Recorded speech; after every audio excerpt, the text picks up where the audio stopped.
Welcome to My790am WLBE's Meet the Candidate Forum. I'm your host, Don Magruder, and the purpose of these radio forums is to introduce the people who want to be your next Florida State Senator for District 12. These forums are designed to help you, the voter, to make the best decisions in the upcoming primary on Tuesday, August 30th.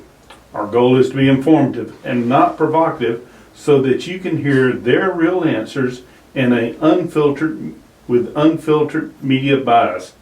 I hope we achieve that goal. Now, District 12 covers an area from South Marion County below Ocala through northern Lake County, which includes Eustis, Mount Dora, Umatilla, and Astor, down to Mount Vernon, Minneola, Mascotte, to Sumter County, including Webster, Bushnell, and up to Wildwood. It is a diverse three-county district that encompasses most of the villages, if not all. So it's a big county, a big district, and this is a big election. Today we have at the Meet the Candidate Forum the three primary candidates for Florida Senate District number 12. In the studio we have Representative Marlene O'Toole from Florida House District 33, which encompasses all of the villages in South Marion, Northern Lake, and Sumter counties. We also have Representative Dennis Baxley from Florida House District 23, which covers most of Marion County, including Ocala. And then we have David G., a private businessman and former executive in the transportation industry. Hello to every one of you. I'm sure happy that you've joined us today. I'm happy to be here. Thank you for the invite. Thank you, Don. This is exciting to be able to visit with your listeners. Don, WLBE is one of my favorite radio stations. It's just an honor to be here with them and you today. Well, we're happy, and we're going to have a great conversation. And most of all, we hope we let the voters get to have more insight about each one of the candidates. In a minute or so, why don't we start this thing off by each candidate telling a little bit about yourself and the leadership experience that you would bring to Senate District number 12. And we'll start with Representative Marlene O'Toole. Well, thank you, sir. My background is I come from an area in Boston where we had a large family. I am married to Edward O'Toole, who's a veteran. I am a 30-and-a-half-year veteran with the IBM Corporation, where all of the leadership skills that I possess came through. Worked briefly for the Federal Reserve Bank early on in my career.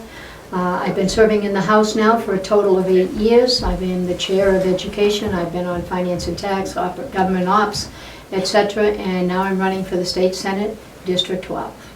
Thank you, Representative O'Toole. Representative Baxley, take a few moments and tell listeners a little bit about yourself and your experience. Thank you. I am Dennis Baxley, and I'm the Baxley and Hires Baxley Funeral Service, which serves the villages. Actually, we built that company from 2 locations to 6 during my leadership time. One of my sons, Justin, is the business leader in our family, primarily at this time. And we started out there washing the cars and mowing the yard when I was 17 years old, working my way through college. I came back after college and became a partner in the firm eventually, and have been here during this time of growth of North Central Florida. We've established 5 business locations in the Senate District between Hires Baxley Funeral Service and First Avenue National Bank, which I was the founding chairman of in 2007. Mm-hmm.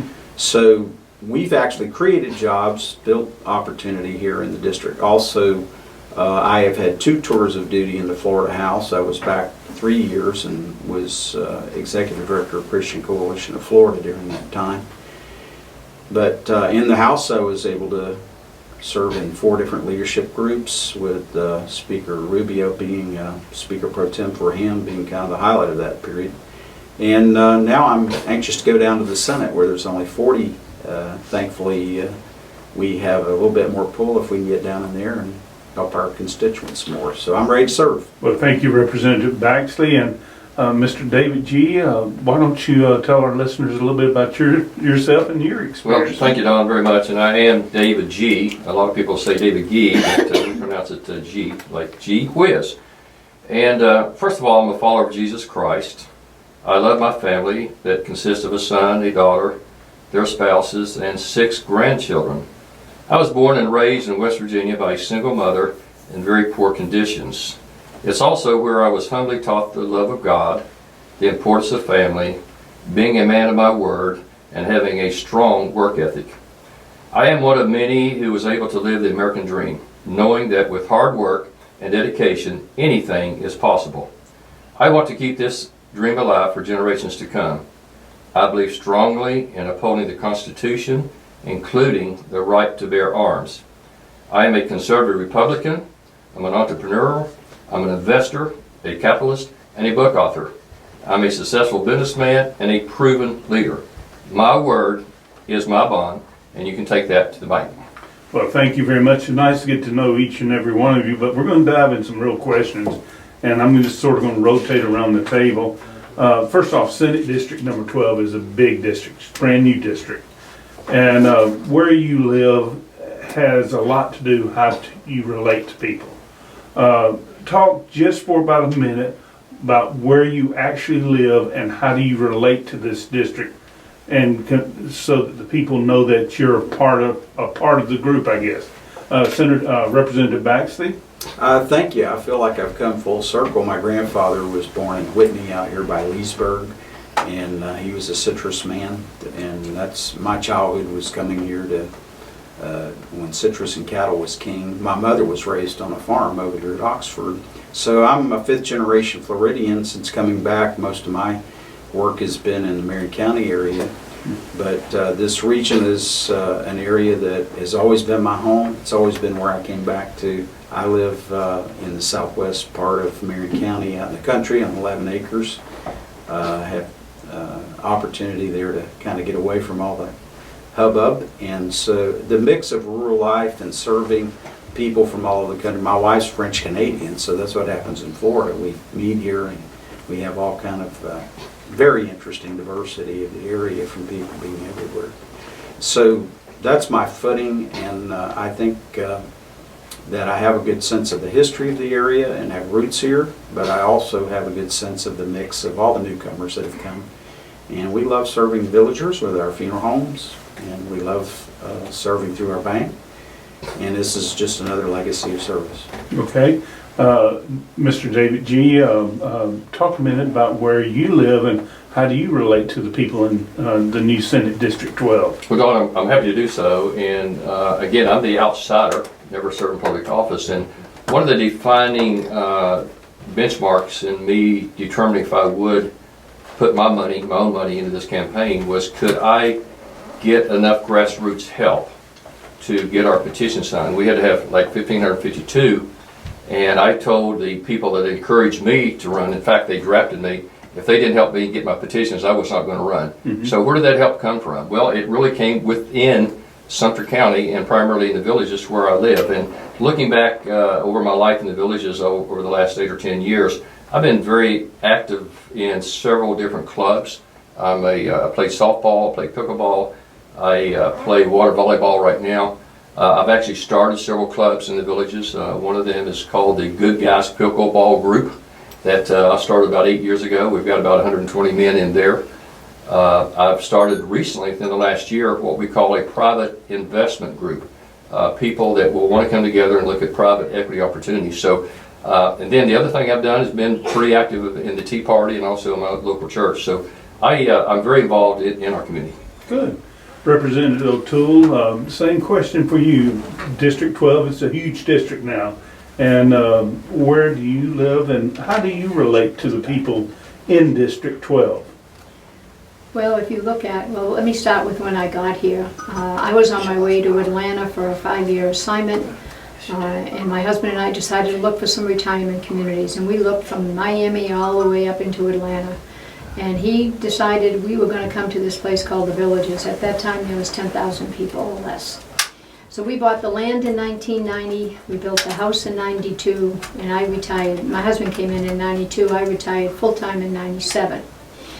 And immediately got involved. I sat on the hospice board, I sat on the United Way board, I was on the hospice, Alzheimer's, got involved that way, got involved in a program called Take Stock in Children, which gave me the opportunity to recruit mentors all around Sumter County, Lake County, Marion County, everywhere we could for that program, because it's a scholarship, mentoring, and hope. When I had the other district, when it was just my district, I had all of the seniors in the villages calling on me to say, we need to know if we can age in place. What kind of legislation can you pass? We passed some CON legislation. My office is right in the villages. People come in and out all day, every day. Constituent services is a motto in our office, where just this morning a lady called and she's caught up in a healthcare issue where her doctor's no longer going to be available to serve her. Where could she go? Who should she see? And we were able to, myself, able to tell her where she could go, gave her the doctor's names and numbers. So I've been involved in the lives of the villages from many aspects. Play golf, enjoy, but pretty much that's my story. Well, all of you are running in the Republican primary, and it's Tuesday, August 30th. But you're all running as conservative Republicans. I've heard, I think, each one of you talk about that. And it seems to be the mantra of most conservative Republicans these days is, especially this cycle, that they're going to stand up and fight. But there's a reality. And the reality is there's a good chance that the Democrats are going to win the presidency. They could win the United States Senate. That Florida has gone Democrat 2 consecutive terms, and many now are saying Florida is probably a purple state. My question is really, if you go in as a staunch conservative, willing to saying you're going to fight, and the other side is won, how do you get anything done without compromise? And that'll go to you, Mr. G, first off. Well, Don, thank you for that question. And let me just say right up front, we cannot allow, as Republicans, to happen what you just described. It's unconscionable to think that we could have another 8 years similar to the presidency of Obama. Okay, so, but we're going to make an assumption that happens. Okay. We're going to make an assumption January 20th next year. Yep, okay. You got Hillary Clinton and you got a Democrat Senate, and the Democrats have taken more gains in Senate. Well, let me tell you. How do you stand up and fight? Okay, I don't want to deviate from your questions, but there will be an active effort put forth in the churches over September 11th and 18th to get the Christians in the churches, the conservatives, to register to vote. So I'm part of that group that hopefully is going to make this a non-starter. However, your question is one of the reasons I'm really running, because I am a proven leader. I get things done. I'm not afraid to ask the hard questions, and we have something we call Article 10, which is state rights. And I'm looking for leadership right now in this state of Florida that will absolutely stand up for state rights and tell the federal government with their overreach to get their dirty hands out of our government, whether it comes for Common Core, the number of illegals we have in the state, or this privacy issue with our bathrooms. So one thing that I would do would absolutely assert state rights. I understand. Representative O'Toole, you've been in the Florida House for 8 years. Same question, just going to add a little mix to it. You guys, you represent a large area. You primarily represent the villages. There are a lot of Democrats in the villages. Could be just as many Democrats as Republicans. I don't know the mix. But if you're elected to the Senate and the Democratic Party wins, like it appears, how do you stand up and fight, and how do you compromise? Well, I can only speak about the experience that I've had as the chair of education. As an example, education's for all children. You don't ask anyone entering college, you don't ask anyone in the early learning years, are you a Democrat or Republican? The policies you work on are supposed to be fair to all people. So when I have a bill, a huge bill, I got a committee of 17 people, I make it my business to go to every single member and give them a heads up about what's coming, and I pair them up as teams to go out and check things and then come back and report. I believe you can get along.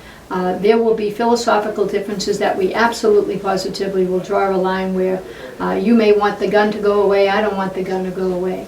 But on the majority of things for healthcare, aging in place, those, when someone walks in my office, I have never asked the question of a senior, you're in here asking me about a veterans affair or asking me about something.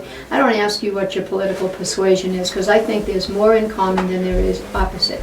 But when it comes to a philosophical difference where we disagree, I will look you in the eye and say, we totally disagree. Representative Baxley, now I'm going to twist this a little different. You currently represent Ocala. Large minority population and a large Hispanic population in Marion County. A lot of those folks are Democrats. How do you balance if the Democrats do win the presidency, the Senate, and they make major gains and Florida indeed turns more purple? How do you stand up saying I'm going to fight all these Democratic principles when eventually you could be in the minority? Well, in fact, we've worked through those kind of environments when, over my tenure in the Florida House, we've seen some changes where Washington reflected this more purplish Florida. The fact is, we're the red part of the state, and this is a red district. And Yes. so we can do the red meat because we are the ones that should carry those most conservative leadership issues. But I understand that. But And that Florida won't be restricted by what Washington's doing. We will have a Republican majority in the Florida Senate and in the Florida House, and we will lead with conservative. That doesn't mean we don't account for our following. Doesn't mean that we don't work with Democrats, and we do. Matter of fact, we all voted together on the last budget. We were able to reach consensus. So we're looking for good ideas that are good for Florida and good for the region, and we just have to sell that our ideas are best. And in Florida, it's proven. I've been a part of balancing 13 budgets. You know, I've been involved. If we were doing things in the United States Congress that we're doing in Florida, we wouldn't be in the shape we're in this country. And we have been. I'm the father of Stand Your Ground, our self-defense bill. I've had to defend that all over the country. It's gone to 26 other states. Mm-hmm. And we've proven that if law-abiding people are allowed to stop violent acts and that we'll stand beside them, that they can, they will, and they do that. And we've seen violent crime go down because of that. So that's about as core a conservative. If you get to liberty and life and liberty, if you don't protect that, then the rest of it hardly matters. We're straightening the chairs on the Titanic. So that's what I've been about, is helping sponsor about 25 life bills, and we found the sweet spot between there's sometimes that things are pressing the constitutional limit, but we have truly protected the value of life in the steps that we've done in Florida. I think we'll be able to continue with strong conservative value leadership, defending faith, family, freedom, and opportunity. That's what I've been doing, and that's what we will do in the Florida House and in the Florida Senate, because the legislature there, I think we're on a steady hand. We will have some issues. We've had to stand up to Washington. We had to stand up and say, no, we're not going to expand Obamacare by expanding Medicaid when there's nothing out there in the future that says how you're going to pay this and what you're going to do to create dependency throughout the state. So that's just another example. We're going to talk good about ideas work. We're going to talk a lot about that a little later. Okay. Sort of like to switch subjects though, and I'm going to go to Representative Marlene O'Toole. You hear a lot about Common Core these days and in our educational system, and many believe that the issue has become a wedge issue or a dog whistle to scare voters. What is your position on Common Core? And if you're opposed to Common Core, what do you replace it with? Well, these folks have heard this before. Common Core was never voted upon in the state of Florida. Mm-hmm. But in 2010, we passed legislation that if there was any reference to Common Core, it was to come out. With governor's aid and help, we have had summits where we've met with parents, where we've met with teachers, and I would say that our new Florida standards in the rankings that we have, we're doing pretty well. A few years back, we were number 34 in terms of all other states. We've crawled up to number 11. We are now in the fourth grade reading. We are up number 7 in the nation. So I think we're on the right place. And I would like to just say today, as of today, we're going to put 2.7 million students into Florida's public education. Not talking about all the choices that we have, just public education. We have 174,000 teachers going to work this week. We have 20,000 guidance counselors, media specialists going to work this week. If you look at our college system, we have outrageous numbers there as well. We have 312,000 starting at our state colleges. Education in Florida, and the universities are doing well. When you look at education in Florida and what our children are doing in public school, they're doing well.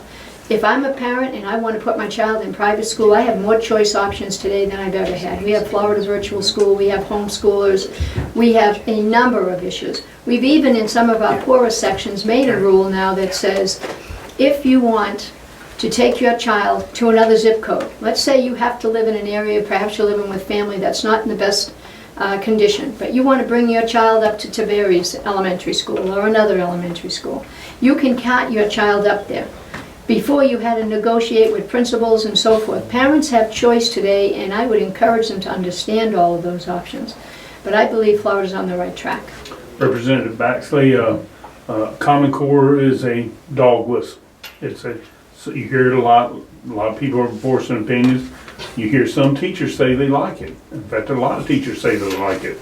How do you fall out on Common Core, and if you're opposed to it, what would you replace it with? Well, it's definitely become a code word, and I think it's important that we do acknowledge those things that we've gained. And but reform is never final, and so I think there's been legitimate questions raised and things that certainly moving towards decentralization, anything that we can disconnect from the federal government, bring more to the states and local level is imperative that we move in that direction. That's what our system calls for. But I think we do have to recognize that accountability, thankfully, has been accepted. I actually chaired education back in 5 and 6 when we unplugged this whole idea of social promotion, and the kids, we weren't just moving them along when they did not have the skills to succeed. But I also believe that reform is never final, and that sometimes it's time to reform the reform. And I think there's still remnants of some of these things that we can examine, and we'll never get through doing that. What we should do, though, is keep measuring results. What gets measured gets done. We've gone to seed on some of the testing, and I think some of that needs to be backed around and looked at and see what's useful and helpful and what maybe is repetitive.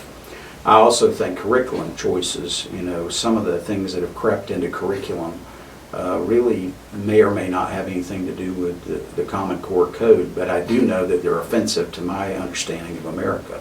And that's why I've worked real hard the whole time I've been there to keep expanding school choice. The thing is, freedom works. If you'll empower parents to choose, then they'll ferret out these things, and they will be cleaned out of your system when you have problems. They're all worried about success for their kids. That's what they want to see, and that's as long as we're moving towards goals of success. And I remember horrible graduation rates when I first came to the House, and we have made tremendous strides, and it's become acceptable that you are accountable. David G., I know you mentioned you were a Tea Party member, and Common Core is a major word in Tea Party. How do you fall out on Common Core? And Well, we've got just a couple of minutes. Yes, sir. Thank you very much, Don. And again, I think that it was the Common Core issue that was pushed over to me that was the first lightning rod issue that I looked at that would determine could I run. And Don, when it came over to me, I had to ferry out the information on the way that I process as a person. And what I had to do is go back and look at research about where did it come from, who supports it, who does not support it. And I've got my own 10 pages of material I looked at, and I would just tell you this, that the Bill Gates folks spent a lot of money, maybe upwards of $6 billion, to fund the study for Common Core and then to get their hands in it. And then they went to UNESCO, or the United Nations, that took that program that was designed by people, not educators, and they took it to our Department of Education. Unlike Obamacare, it did not even get voted on in Congress. It was just told by the states from the Department of Education that if you want funding, you will take this Common Core. I looked at it as another big piece of the elitists trying to control what should be controlled at a local level. So unlike Mrs. O'Toole, the information I'm seeing is that Florida, unfortunately, as far as the ACT test, is going the other way. Because I got information that's given to me about several people that we've gone from 34th in testing in the state of Florida in 1994 to 47th in ACT testing. So I would say that I would, if I'm up there, Don, I would do what 10 other states have done already, and that is to drop out of Common Core altogether. I'm for testing, I'm for having benchmarks that students can move around and do things, but also 30 states have dropped out of testing altogether. So there's a reason why that there is a movement among other states to get out of Common Core. Well, those are great responses by all three of you. We're having a great discussion with the Meet the Candidates forum right here on My790 WLBE. And when we get back, we're going to talk about senior citizens and what the possible candidates for Senate District number 12 can do. We'll see you in just a moment. We were talking about education earlier. And many school districts in much of the state of Florida has had a real issue with teacher shortages. Teachers are not paid well in the state of Florida as compared to other states. And quite frankly, when Governor Scott came in, got rid of teacher tenure, and you've increased testing, and most teachers deplore both of them. You're losing teachers in droves to the private business. Was it a mistake? I'm going to give each one of you about 30 seconds. Was it a mistake to eliminate tenure and testing and eliminate tenure and increase teacher testing in the state of Florida? And I'll start with Representative Baxter. I believe you're next on the list. That's an easy answer, no. What gets measured gets done. We've always had a high turnover. The biggest part of teacher turnover is what my 3 daughter-in-laws are doing. They're all trained to be teachers, but right now their emphasis is raising 8 grandchildren for me. And I think that's a great investment that they're doing that. So, and they find other things they want to do. And we also have great teachers coming in that have been in the private sector and are stimulated by bringing real-world experience to the classroom. I think that's good. I think cross-collateralizing the world of work and the world of education is good. And I think that there will be need, but this is not a new need. It's been consistent over at least the last 20 years that I've seen. Okay. And it's harder to teach. The expectations are harder, and I think we have a lot to do to work on making the testing relevant. Because we do want to measure how much a child learns under your leadership, and we should reward that. Mr. G, they eliminated tenure in the state of Florida. They have increased teacher testing, and many teachers argue that's the reason why we have such teacher shortages and they're leaving in droves. Was it a mistake to eliminate tenure and increase testing on teachers in the state of Florida? I do not think it is. In fact, what I found, and I've talked to quite a few educators over the last few months, and what I'm finding is the teachers feel that they are called into teaching as somewhat of a ministry similar to what somebody would be called into a church. And they have high frustrations relative to what they are told to do and not being allowed to use their own creativity to teach the way that they would like to. And again, I'm going to lay a lot of that down right to the feet of Common Core. Okay, Representative O'Toole, same question to you. They about 8 years ago so eliminated tenure, teacher tenure here in the state of Florida. Also increased testing, and we have teacher shortages. Many are leaving in droves. Was it a mistake to do that, given the competitive nature now? I do not believe that it was a mistake to eliminate tenure. I do believe that teachers need to be paid more. I do think some of the obstacles is the bargaining units that we have. We need to be able to pay for performance. Every job I ever had in my life, if I was better than you and I worked harder than you and I had better results than you, then I was paid accordingly. And I believe we need to do that with our teachers. What we have done is put some bonus money out there for teachers so that they can get that to supplement. The other thing we ought to consider doing is we have areas where teachers just don't want to go. There are parts of our states they don't want to teach there. What we need to do is offer some incentives like reducing their school loans that they might have if they put in 2 years of education in a particular area. I think there are other ways to get our teachers to come, but make no mistake, 174,000 teachers in Florida are working. Not all areas have shortages. Some have greater than others. The dual language is one of those areas where we need to keep our eye on it to make sure that we can accommodate those teachers that they come out with those skills. But our kids are doing well. We don't take money from the federal government for Common Core, so I don't think that's the obstacle. We haven't taken any from them from the last 4 years. Thank you, Representative O'Toole. New question. We're going to start with Mr. David G. The new Florida District 12 encompasses the Villages, which is probably the largest senior citizen development in the country. And there are a lot of specific concerns for senior citizens. And the new senator for District 12 is going to have to be an advocate for seniors. What have you specifically done to be an advocate for seniors, to let those people know that you're going to be able to represent them well? Don, that's a great question, and the number one thing that I have done is to only share and give away that which I have information and knowledge of. And there's quite a few seniors in the district that I have conducted workshops with to try to tell and teach them how that they can get a better return on whatever money they do have. So I've done that to help people refinance their homes and finance their homes at 3% and get into collateralized returns of their investment as high as 10%. So that's a 7% spread, sometimes on a couple $100,000, and that's precious money to a lot of seniors. So I'm doing that. The other thing that I'm doing is I've met several times with Dan Weber of AMAC, and I have been fully in support of the work that AMAC is doing to try to give increases to the seniors. And then the third thing, going back to when George Allen was the senator in Virginia, I was a big proponent, still am, with Pat Boone's group and other people in Washington that I have lobbied within the last 6 months to get rid of the death taxes. Me and several other people, we find that to be egregious that we're taxed twice on that. So those are the things I've been doing, Don. Sounds great. Representative O'Toole, you've been a representative at the Villages, so this is probably an easier question for you. But the Villages is one of the largest retirement areas in the country. There's only, 40 state senators, I think.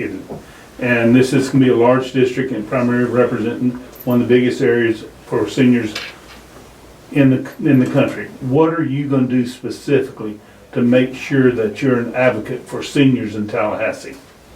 Well, thank you. Being an advocate, when I talk to my seniors, they fall into different categories. The number one is I want to age in place. If my spouse passes, I don't want to leave Florida. How can I do that? I can sit down and counsel them on the things they need to do. You might think it comes as natural. We have 118,000 residents in the Villages. The most recent ones don't think anything about those questions, about aging in place, because they're 54, 57.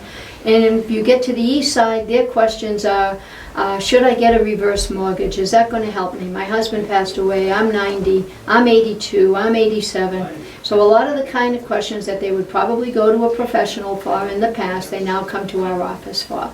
So aging in place is important. I think rules and regulations on building and putting nursing facilities in and all the requirements, we got to watch it in Tallahassee, that we don't have so many burdensome regulations that we can't get things done for them. Because it would be a shame to come and spend 20 years of your life here and then find you have to go home to maybe Buffalo, New York. So I spend a lot of time and I work closely with the Villages and make sure that the things that they're doing are going to allow my citizens to age in place. That is very important. Thank you, Representative O'Toole. Representative Baxley, once again, your Senate District 12 represents the Villages, the largest retirement area, and seniors have a lot of concerns. Given all those concerns, what have you done to be an advocate for seniors and while you've served, and what do you see this role as an advocate?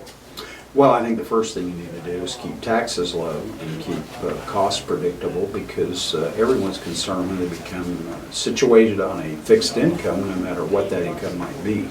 So I think the stability of our economy, and then having people that can deliver the services that they need, that are well prepared and accessible to them, and a workforce that's ready to provide those services. We want to provide an environment where small business can flourish and provide those services to seniors who need more service during the years that they're unable to do so many things for themselves that they used to do. This is not academic to me. I mean, I took care of my mom and dad. My dad went through a dementia illness. My mom's health fell apart. She actually spent her last year in my home. And so I think the first thing is to help them connect with relationships. That many of them are distant from who can help them. And I think we can be facilitators. What a lot of the remarks that have been shared are important is underlying the fact that constituent service is our first job, that we're their representative there. The other is that many of these are veterans. I've been chairing local and federal affairs for the last 2 years, and one of the subcommittees is Veterans Affairs. And seeing that we have adequate health care, that we have adequate health care facilities for veterans, and to see that they are connected with someone who's seeing about their daily situation and help them work through these situations where they have to make decisions of aging and trying to, in place. And to have the ability to transition. One of the wonderful things in the villages is that there are all these features where you can transition from very limited assistance and very independent living arrangements to a very much intensive care, and it can be really done on a continuum of care that is very seamless and less disturbing to the clients. And I think these are the kinds of subjects that we will work on, is how to facilitate that happening in Florida. The other is, of course, transportation can be a very challenging issue. And so I think if we look at those key issues that affect their daily lives, and also celebrate them and know them as individuals. That's what I find. They don't want to be treated like a mass of people. They're individuals who are important and who worked in their communities and are still contributing. And by the way, they're great employees. I agree. Well, we're going to pick up the pace a little bit because we're running short on time. We've got still a lot to talk about. You're listening to Meet the Candidates Forum live on My790 WLBE right here in Leesburg. We're talking to the primary candidates in state Senate District Number 12, Representative Marlene O'Toole, Representative Dennis Baxley, and private businessman David G. This question is for Representative O'Toole. Many argue that the state of Florida got it wrong when it comes to the Affordable Care Act, Obamacare. The state opted out of it, a lot of the federal funds, and now that it's fully ensconced, they feel like many of the citizens got denied benefits, and it was more of a cost burden for the state. Did the state of Florida get it wrong, and do we need to look at this again? And I'm going to ask everyone if we sort of limit it to about a minute, because we've got several other questions we need to get to in a short time. No, I believe what the federal government was offering us was a lost leader. I'll give it to you for a couple of years, and then you're going to have to figure it out for yourself. I think we had better solutions with our health care here, and I would not change one single thing that we did when we said no. Representative Baxley, did we get it wrong when we told the federal government that we didn't want we want to do our own thing in healthcare? We definitely got it right in Florida, and I'm glad I was a part of that decision. And you can see other states that are bankrupting now and trying to get out of the arrangements that they've been in. And it's wonderful to say we're going to take care of everybody, but on the other hand, you've got to build a system. We've driven up cost. Obamacare has been a disaster, and it's a financial nightmare for all of us, and we have to repeal and replace it. And I absolutely, I totally agree. I think the right thing was done when we told Mr. Obama to keep your plan. In fact, the people that have embraced that is getting ready for some massive hikes in their premiums. So I think we absolutely did it right. And of course, the other big thing that I think Obamacare is created for is to make our citizens dependent upon the government. And the more that we can stay independent of the federal government, I think the better off we are. We're going to do a little rapid fire on guns. Guns are starting to be a big issue. And quite honestly, there seems to be a push to more gun control. Now, I know as conservative Republicans, NRA members, a lot of you advocate differently. But there's a foot of the shootings and the killings. A lot of the good Republicans are even shaking their heads now. I'm going to start with you, and I'm going to sort of tackle this in 3 bites. And 30 seconds or less, because time is an issue. What is your position on open carry in the state of Florida? And I'll start with Representative Baxley. In the Florida House, I worked on this closely. I've worked on every Second Amendment issue because it is about freedom. And the open carry that we were doing made a lot of sense. It was really got refined down to where it was handguns only, holstered, and only those people who already had concealed weapon permits. So that That's a good plan. So that our people understand what your open carry is, where you can have a weapon presented on it's seen out in public. You can walk into a grocery store or whatever with a pistol, rifle. Some states you can walk around with a rifle. So your position on open carry is limited open carry or open carry I like the House with position. restrictions. I like the House position that we passed that the Senate did not take up. And that is that you're a permit holder of a concealed weapon permit holder, so we know you have some clearance and training, and that you have to have it holstered and a handgun only. You don't carry rifles around openly or that kind of thing. And the other part is that it also still protected property rights. That Okay. if you don't want somebody carrying firearms in your building, then you can say, this is my building, and I don't want that here. David G., how do you come to Well, basically, Come out with open I carry. think Dennis and I probably are pretty close in agreement. However, I have posed that question to several police chiefs in the 3 county areas, and they are concerned that it would not be a good thing. They think that people would be absolutely spooked by it. So I'm still researching it, but generally, without the information and contribution of the police chiefs, I agree with Dennis. Representative Toole, what's your position on open carry? Now, a lot of open carry, it did not pass, even the holster. And most states open carry is, you can bring a rifle, an AK in. Where are you at on the open carry? I also like the bill that we had in the House. I thought that was rational and fair. I have talked to a candidate who's running for sheriff and said the association was against it. Can you tell me briefly, what could we add to that language that would make it amenable to you? And the holstering was a piece of it. And the holstering, in this person's opinion, was it ought to look like mine with many safety catches and the rest. I do believe in being able to protect myself and my family and my property. The state of Florida passed legislation that basically restricts cities from passing any type of restrictions on guns. That was 3 years ago. Now you have people setting up firing ranges at their house. Should the state allow municipalities and counties to pass their own ordinances to restrict private firing ranges and people discharging weapons within their boundaries? Do you support that? Generally speaking, I support anything that can be pushed from a federal to the state to the local level. So I absolutely would be in favor of getting as much legislation done at the local level as possible. So you would offset the bill that's in place? Yes. Representative O'Toole, a lot of people are complaining in Lake County. A lot of people complain there are illegal firing ranges, and Sunday morning at 7 o'clock you hear machine guns going off. Do you believe that the states and the cities and the counties should have the ability to restrict this discharge of weapon in a municipality? I think if private property rights, if I have the right size lot, and I've been involved, and the police have come down and looked, and the berms are safe. I know what you're speaking of. We had a berm in Fruitland Park that the bullets were in the neighbor's yard, and of course that's not what anybody wants. So there can be, I don't want the federal government to tell me what to do on any issue. I do believe we have to have some rules and regulations so that you don't infringe on my property rights when you put up a fun gun range. But I would like the state and the counties and the municipalities to work together. Representative Baxley, a lot of people complaining about people discharging. You can go in the city of Ocala and discharge a weapon. I don't think there's any punitive measures that can be taken. Is there an issue?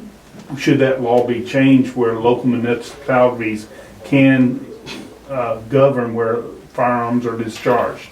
Absolutely would not want to revoke the preemption, and the reason is you get this patchwork of different anti-gun legislation creeping in and taking away a Second Amendment right. We're talking about in the Constitution. We call a bunch of things rights.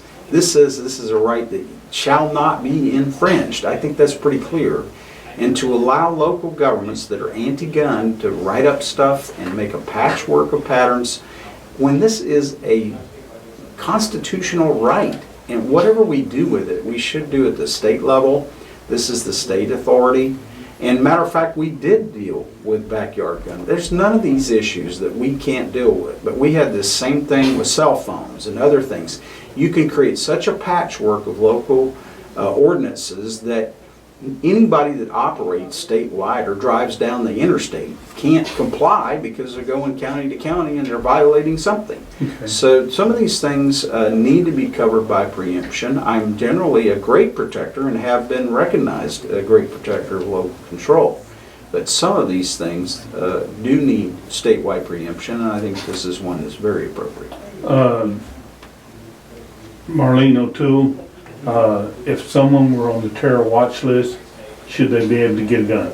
No, You don't believe in that? no, I don't believe they should get a gun. Representative Baxley, if someone's on the terror watch list, should they be able to get a gun? I disagree with, as long as there was devised protection of process. Right now, the problem is somebody puts your name on there, and how do you, there's no process, there's no due process All right, well, to taking away your gun rights. Right now, say nothing changes.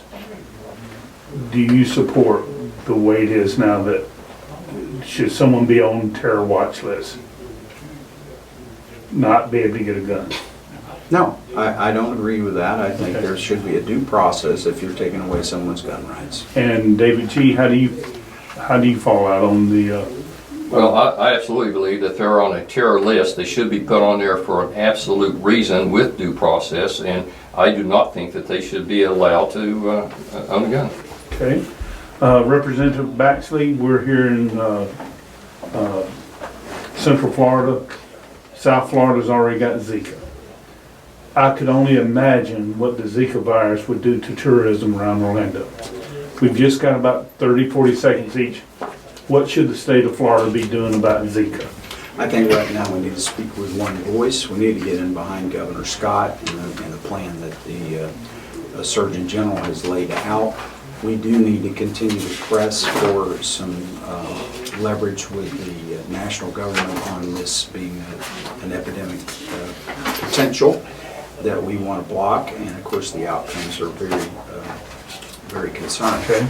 David G., how do you fall out on Zika? Well, I kind of agree. I think the state and the federal government needs to come together. I think that clearly it looks like that there is a lot of concern going on right now. I think part of it, unfortunately, does go back to the 1 million illegals we have in our state that has brought diseases in our state unwelcome. But I think we've got to use some common sense. I think we do a lot to drain the swamps, and also we use repellent. So you say drain the swamps? Yeah, drain the places where they breed. Okay. All right. Which might be your sprinkler system. Representative O'Toole, what do you think we can do with Zika? Well, we had a conference call with the governor the other day, and the first thing he did is take $26.2 million. He took 5.6 from the government, the federal government, and he has a spray program in place. What he said was that we are concerned in a certain area in Miami.